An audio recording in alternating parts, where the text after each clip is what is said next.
அஸ்ஸலாமு அலைக்கும். பிஸ்மில்லா. இங்கே பாருங்கள், சைவ சாப்பாடு இன்னைக்கு. இங்கே பாருங்கள், சப்பாத்தி. இப்போ நான் ஒரு 1 by 1 காமிக்கிறேன்.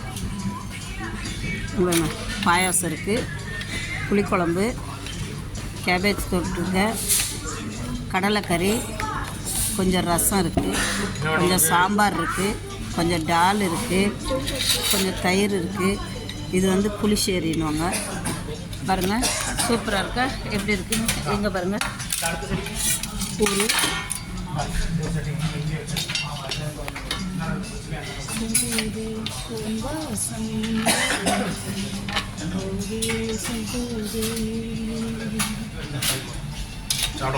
எப்படி இருக்குது சாப்பாடு? சூப்பராக இருக்குங்களா? இங்கே பாருங்கள், கோபி மஞ்சூரி. இங்கே வைடு பாருங்கள், கோபி சூப்பராக இருக்கும். வாங்க, பிடிச்சிருந்தா ஷேர் பண்ணுங்கள், சப்ஸ்கிரைப் பண்ணுங்கள், லைக் பட்டனை மறக்காமல் பெல் பட்டனை கிளிக் பண்ணுங்கள்.